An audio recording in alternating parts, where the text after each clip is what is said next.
Dans cette troisième vidéo sur la dérivation, je vais t'expliquer ce que sont les fonctions dérivées, ou tout simplement les dérivées.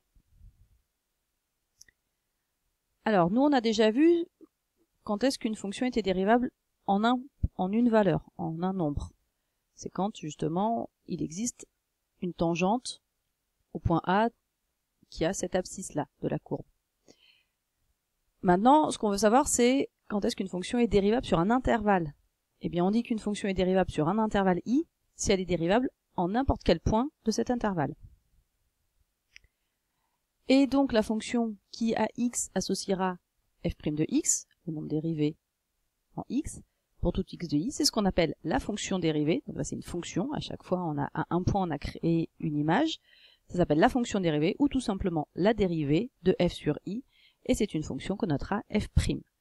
Donc, quand tu voudras dériver, on dira f' de quelque chose égale quelque chose. Bien, après, donc, l'idée, c'est de savoir, est-ce qu'il y a des formules pour les dérivées des fonctions usuelles, des fonctions de référence. On connaît les fonctions constantes, affines, la fonction carrée, la fonction inverse, des fonctions cosinus et sinus. Et l'idée, c'est de savoir, en fait, si on peut pas trouver des formules directement pour calculer ces dérivées. Parce que c'est sûr que faire des tangentes un petit peu à la louche sur les courbes, c'est un petit peu limité quand même. Donc voilà ce qu'on va faire par la suite. Donc en premier exemple, on s'est dit, tiens, prenons une fonction constante. Ici, elle est constante à 5. Donc c'est f de x égale 5. Et on voit bien que sa courbe, c'est une droite horizontale. On se dit d'accord, faisons comme on avait fait sur les vidéos précédentes. Il faut donc qu'on trace la tangente en A à la courbe. Oui, mais la courbe, c'est déjà une droite. Autrement dit, la tangente et la courbe, elles sont confondues. La tangente, elle est sur la courbe. Et donc, on le voit bien, le coefficient directeur de cette tangente, quand j'avance de 1 ici, je monte de 0, je monte pas. Donc, le coefficient directeur de cette tangente, c'est 0.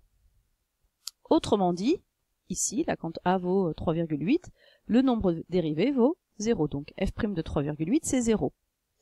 Bon, si maintenant je déplace le point A, que je me mets en 0,6, on observe que la tangente, elle est toujours confondue avec la courbe. Oui, donc le coefficient directeur, c'est toujours 0. Et donc f' de 0,6 vaut aussi 0. Et t'as bien compris ce qui se passe, c'est que si je me mets en n'importe quelle valeur, ici, de R, eh bien, le nombre dérivé vaut tout le temps 0. Conclusion, pour une fonction affine, en tout cas là on vient de voir pour x égale 5, la dérivée vaudra toujours 0. Donc f' de x est égal à 0 pour n'importe quel réel x. On l'a fait pour f de x qui évalait 5. Évidemment, si j'avais mis une droite horizontale à 8, on aurait eu le même principe. À moins 4, on aurait eu la même chose. Donc en fait, pour n'importe quelle fonction constante, le nombre dérivé, c'est 0.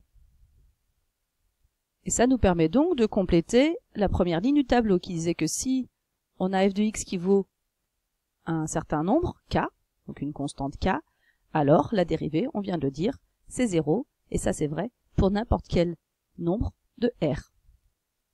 Bon, maintenant la question c'est de savoir si maintenant j'ai une fonction affine, qu'est-ce que la dérivée en fait? Donc là j'ai pris une fonction affine, qui est la fonction kx associée 2x plus 3.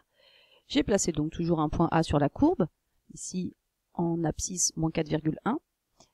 Et on voit bien donc que la courbe c'est bien une droite puisque f c'est une fonction affine. Si je trace donc la tangente à la courbe, c'est le même principe que pour la fonction affine, du fait que la courbe c'est déjà une droite, la tangente c'est cette droite en fait.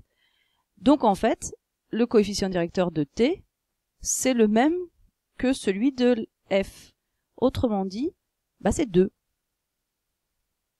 Autrement dit là, f' de moins 4,1, c'est égal à 2. Si je déplace le point A comme tout à l'heure, on observe que le coefficient directeur, il est toujours égal à 2 puisque la tangente, c'est toujours la courbe. C'est toujours la droite représentant la fonction affine. Et donc on peut dire quoi? Que pour cette fonction f de x égale 2x plus 3, la dérivée sera toujours égale à 2. Donc f' de x est égal à 2 pour n'importe quel réel x. On voit bien que si je change ici, je mets pas 2x mais moins x plus 3, ça me change donc évidemment l'allure de la droite, elle descend cette fois-ci, mais on voit bien que la tangente elle reste confondue avec la courbe, cette fois-ci son coefficient directeur va tout le temps rester 1. On voit bien que peu importe où je mets le point A, la tangente a pour coefficient directeur moins 1. Donc le nombre dérivé vaut moins 1. Et il vaut moins 1 pour n'importe quel réel x. Donc on observe quoi? C'est qu'en fait, à chaque fois qu'on prend une fonction affine, bah sa dérivée, c'est en fait le coefficient directeur. Et donc, quand on en revient à notre tableau, maintenant je peux compléter cette ligne-là qui me dit que si on a une fonction affine de la forme ax plus b, eh bien, sa dérivée, c'est le a, le coefficient directeur de cette fonction. Et évidemment, ceci est valable sur R tout entier. Ensuite, on se dit, bon, on a des fonctions qui sont les puissances de x. Alors nous, on connaît déjà la fonction carré. On se dit, bon, bah déjà la fonction carré, qu'est-ce que ça peut donner au niveau de la dérivée? Alors pour la fonction carré, bien, on la trace. C'est la parabole qu'on connaît. On place toujours un point A ici d'abscisse moins 2 sur la courbe. Et on trace la tangente qui va avec. Qu'est-ce qu'on observe qu'ici, en moins 2, le coefficient directeur de la tangente vaut moins 4.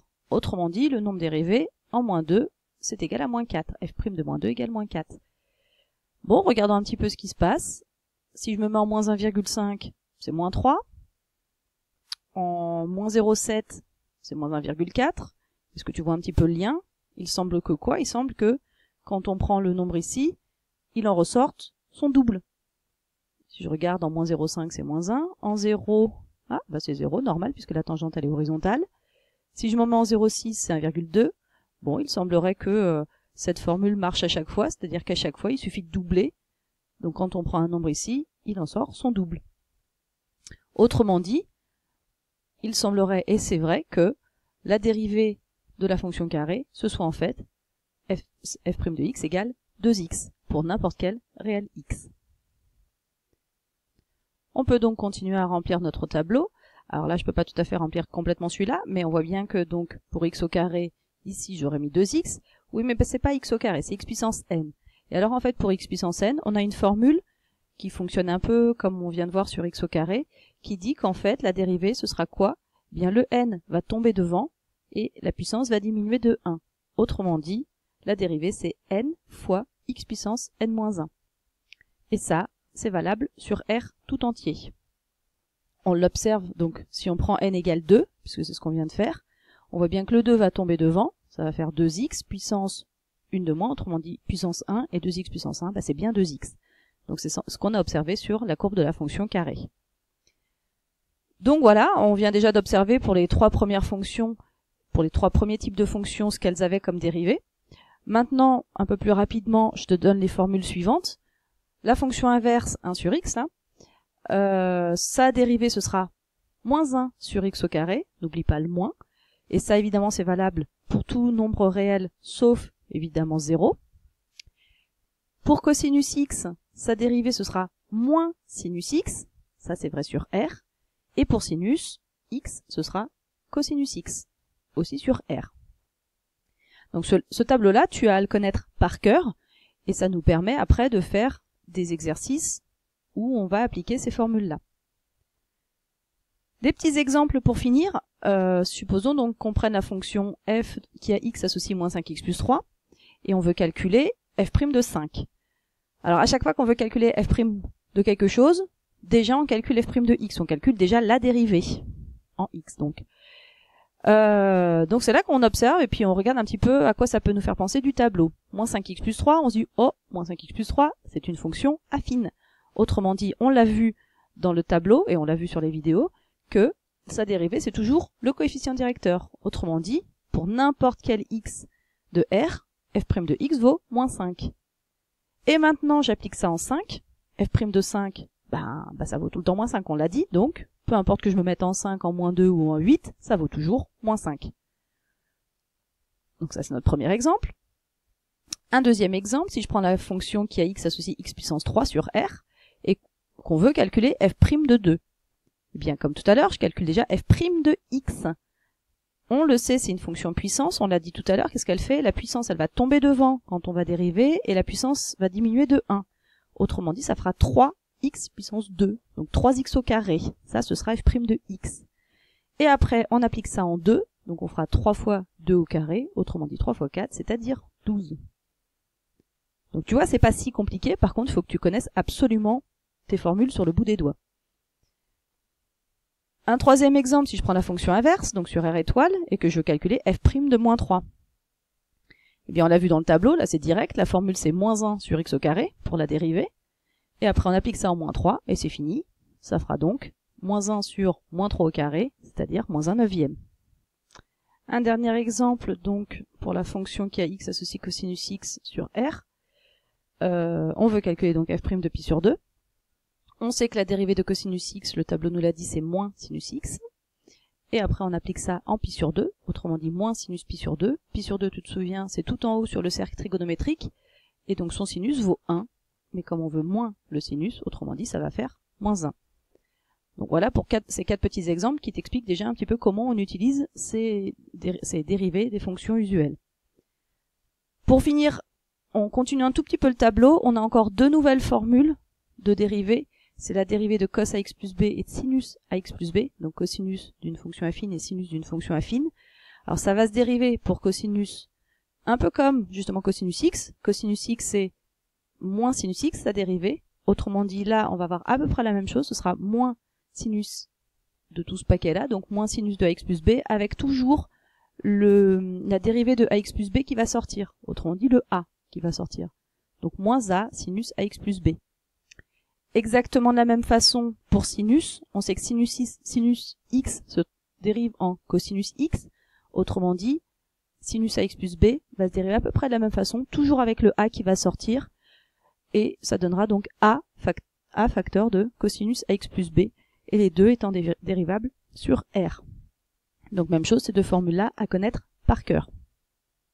Un petit exemple pour finir.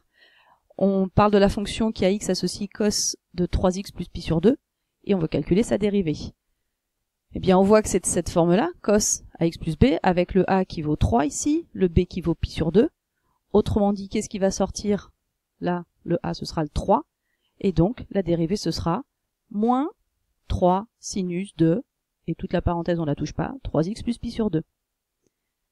Et voilà pour ces dérivées des fonctions usuelles. Donc apprends bien tes tableaux par cœur, parce que sans ça, on peut pas faire grand chose.